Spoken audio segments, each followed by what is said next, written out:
اور جنت کا دروازہ بند الٹا. لیکن اب کیا ہوتا ہے؟ رمضان کا مہینہ آیا تو رمضان کے مہینے میں دروازے کھل جاتے ہیں اور جہنم کا دروازہ بند کر دیا جاتا ہے. اور آگے اللہ کے نبی نے یہ بھی فرمایا جب رمضان کی پہلی تاریخ ہوتی ہے شیاطین کو قید کر لیا جاتا ہے, سرکش جنات کو قید کر لیا جاتا ہے, ان کو جکڑ لیا جاتا ہے. زفرت جکڑ لینا, قید کر لینا. تو جنات کو, سرکش شیاطین کو رمضان کے مہینے میں قید کر لیا جاتا ہے. آگے فرمایا کہ رمضان کا مہینہ جب آتا ہے تو جنت کے دروازے کھل جاتے ہیں, وہ کبھی بند نہیں ہوتے. جب تک رمضان رہتا ہے اس وقت تک وہ کھلا رہتا ہے, اور جہنم کے دروازے بند کر دیے جاتے ہیں, وہ کبھی نہیں کھلتا جب تک کہ رمضان ختم نہ ہو جائے. تو اس لیے رمضان کی قدر کرے. آگے فرمایا ان راتوں میں ایک رمضان سے لے کر 30 رمضان تک ہر رات میں 6 لاکھ افراد کو جہنم سے آزاد کیا جاتا ہے. ایسے گنہگار بندوں کو جن کے اوپر جہنم واجب ہو چکی ہوتی ہے, جو رمضان کی قدر کرتا ہے, ان ایسے بندوں کو 6 لاکھ افراد کو جہنم سے آزاد کر دیا جاتا ہے. اللہ کے نبی نے فرمایا ہم کیوں جنتی نہ بنے, ہم کیوں جنتی نہ بنے؟ اچھے اعمال کر کے جنتی نہ بنے. اچھے اعمال کرو جنتی بن جاؤ. اللہ کے نبی نے ایک اور حدیث میں فرمایا کہ رمضان کے مہینے میں جو بندہ مجھ سے بخشش طلب کرے اس کی بخشش کر دی جاتی ہے. آگے فرمایا جو بندہ مجھ سے مانگتا ہے رمضان کے مہینے میں وہ کبھی نامراد نہیں ہوتا. جو تم مانگو رمضان میں سب مل جاتا ہے, دعائیں قبول ہو جاتی ہیں. بندہ ہاتھ تو اٹھائے, اللہ دینے کے لیے تیار ہے. رمضان میں اللہ کے نبی نے آگے فرمایا کہ رمضان کے مہینے میں مومن کا رزق بڑھا دیا جاتا ہے. وَازْدَادُوا وَازْدَادُوا وَازْدَادُوا لَهُ وَازْدَادُوا مِنْهَا رزق المؤمن, مومن کا رزق کیا کر دیا جاتا ہے؟ بڑھا دیا جاتا ہے, اضافہ کر دیا جاتا ہے. اسی لیے رمضان کے مہینے میں صبح سے لے کر دوپہر تک شام تک بھوکا رہا, کبھی شام میں دبا کو کھاتا سوئے ہے نا. صبح سے لے کر شام تک بھوکا رہا. اللہ کے نبی نے کیا فرمایا؟ مومن کا رزق بڑھا دیا جاتا ہے. اسی لیے شام میں آتے ہی فروٹاں, سموسے, نئی نئی چیزاں, الگ الگ طریقے کی چیزاں سامنے موجود رہتی. وہ کس کا آیا, کام کا آیا, کیا بھی نہیں سنتے رسد ڈال کو. ارے بابا تحقیق تو کر, کہاں سے آیا, کہاں سے تمہیں آیا؟ ہرچے آئے در گھسیٹ کرتے, ہرچے آئے در گھسیٹ. کہاں سے تمہیں اندر گھسیٹ کر رس کرتے؟ فارسی کا لفظ ہرچے آئے در گھسیٹ. کہاں سے تمہیں اندر گھسیٹ کا رہو؟ نہیں, محنت کر کو روزہ رکھتی, صبح سے لے کر شام تک بھوکے رہتی. تمہارا روزہ تمہاری حلال کمائی سے, کمائی ہوئی چیز سے تم روزہ کھولو, اگرچہ تمہارے پاس ایک کھجور کا ٹکڑا ہی کیوں نہ ہو. اگر وہ بھی نہیں ہے, پانی تمہارے پاس موجود ہے تو پانی سے روزہ کھولو. دوسرا لاکھو, بریانی لاکھو رکھا تو بھی رکھو. تمہاری حلال کمائی سے کیا کرو, تم روزہ کھولو. خدا نہ خواستہ انہیں حرام کما کو کی, کیا کی کما کو, لاکھوں ڈالیا, انہیں روزہ کھولا. حرام کمائی سے اگر اس نے روزہ کھولا, تیرا روزہ صبح سے لے کر شام تک بھوکا رہنا بیکار ہے. اس لیے ہرچے آیت در گھسیٹ کا قصہ چھوڑو, ہرچے آیت در گھسیٹ کا قصہ چھوڑو. بس تمہاری کمائی, تمہاری اللہ نے طاقت دی ہے, حلال کمائی سے کھلاؤ. میرے بھائی ایک میسج دیتا ہوں آپ حضرات کو. ایک میسج یہ ہے غیر مسلم حضرات کو, کیا کرو آپ حضرات, غیر مسلم حضرات کو آپ مساجد کے اندر انوائٹ کرو. ان کو اسلام سمجھانے کا بہترین راستہ, بہترین طریقہ رمضان کا مہینہ ہے. اس میں غیر مسلم آپ کے دوست ہو، پولیٹیکل لیڈران بنا کاروں کو اللہ کا واسطہ دیتا ہوں، اللہ کے خاطر کہتا ہوں، سیاست دانوں کو لے کر مت آؤ مساجد میں۔ آپ پولیٹیکل لیڈر کو اگر لے کر آئیں گے، سیاست دان کو اگر مساجد میں لے کر آئیں گے، اللہ کی قدر کے بجائے زیادہ اس کی قدر ہوگی۔ آپ غیر مسلم ان احباب کو لے کر آؤ جو بالکل کم درجے والے طبقات والے، ایسے لوگوں کو لے کر آؤ، غریب لوگوں کو لے کر آؤ، ان کو میسج پہنچاؤ، ان کو مسجد میں لاؤ، عصر سے لے کر مغرب تک ان کو کچھ دین کی باتیں کہو، پھر افطار کراؤ، ان کو کھلاؤ، ان کو پلاؤ، اور ساتھ میں اگر ہو سکے ان کو جس زبان میں وہ قرآن جانتے ہو، جس زبان کو وہ پڑھ سکتے ہو، اس زبان میں آپ قرآن لے کر کے ان کے حوالے کرو، ہدیے میں پیش کرو۔ یہ میری طرف سے آپ کے لیے میسج ہے کہ آپ کیا کریں، چند مٹھائیاں لے لیں۔ اگر آپ ایسا بھی کر سکتے ہو، مٹھائی دو یا کوئی پھل پھلالی دو، اور ساتھ میں کیا کرو، قرآن لے لو۔ غیر مسلمین تک دین پہنچانے کا بالکل آسان طریقہ یہی ہے کہ قرآن لو۔ عربی وہ لوگ نہیں جانتے، کنڑا زبان جانتے ہیں، کنڑا میں لے لو، تمل زبان جانتے ہیں، تمل میں لے لو، انگریزی زبان جانتے ہیں، انگریزی میں قرآن لے لو۔ کچھ پیسے آپ کے خرچ ہوں گے، آپ کے دوست کے ہر گھر کے اندر وہ کتاب ہونی چاہیے، اگرچہ وہ نہ پڑھے لیکن کبھی نہ کبھی وہ کھولے گا، گھر میں وہ رکھی رہے گی، کبھی نہ کبھی وہ کھولے گا، کچھ نہ کچھ کرے گا، کب ہدایت انسان کو مل جائے۔ کوئی کتاب گھر میں پڑی رہے آپ کبھی نہ کھولے، ایسا نہیں ہوتا۔ گھر کے اندر موبائل سارے کے سارے پڑے رہے، کبھی موبائل چیک نہ کرے، ایسا نہیں ہوتا ہے نا۔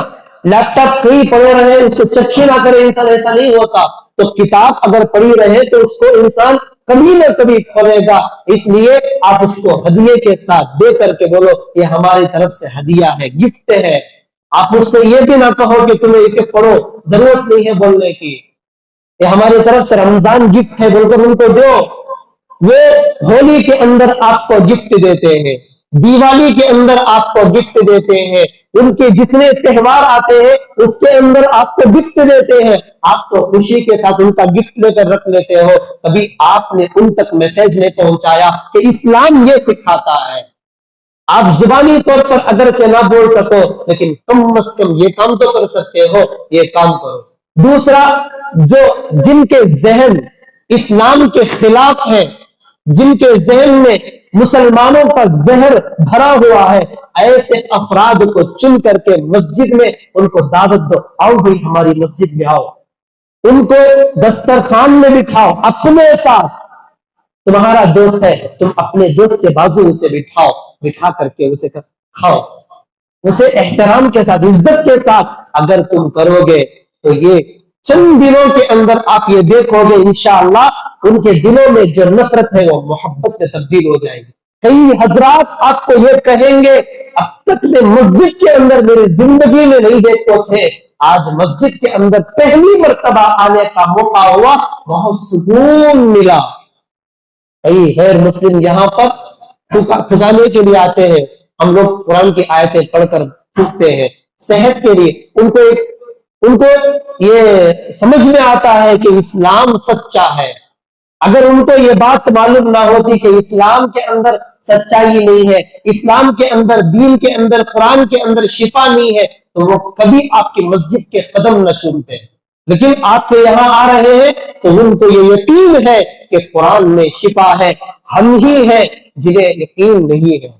ان کو یقین ہے اس لیے وہ حضرات آ رہے، ان کو آسان طریقہ یہی ہے، آپ ان کو قریب کرو، ان کو دسترخوان پر انوائٹ کرو، مسجد کے اندر اس کو آنے کی اجازت ہے۔ غیر مسلم مکلف نہیں ہے، اگر وہ بغیر وضو کے بھی آ جائے تو کوئی فرق نہیں پڑتا، وہ بغیر وضو کے قرآن چھیے فرق نہیں پڑتا۔ لا یمسہ الا المطہرون، یہ قرآن ماننے والوں کے لیے حکم ہے۔ اس لیے غیر مسلمین کو آپ کیا کرو، ان کو دعوت دو مسجد کے اندر۔ اتنے دنوں سے آپ نے یہ کام نہیں کیا، اب کرو۔ آپ کو مسجد تک نہیں آ سکتا، آپ خود ان کے گھر چلے جاؤ، ہمارے طرف سے ہدیہ ایک گفٹ ہے. آپ کے کئی دوست ہوں گے غیر مسلم. ہمارے دین میں تو آپ کے بھی کئی غیر مسلم دوست ہوں گے, مجھ سے زیادہ آپ حضرات کے ہوتے ہیں. تو آپ حضرات کیا کریں, ضرور اس کام کو انجام کریں گے انشاءاللہ. یہ میری طرف سے آپ کے لیے پیغام ہے, ایک نئے پیغام انشاءاللہ آپ کو دیتا رہوں گا. آپ حضرات اس پر عمل کر کے آئے. اللہ تعالی ہم سب کو ان باتوں پر عمل کی توفیق عطا فرمائے. وآخر دعوانا الحمدللہ.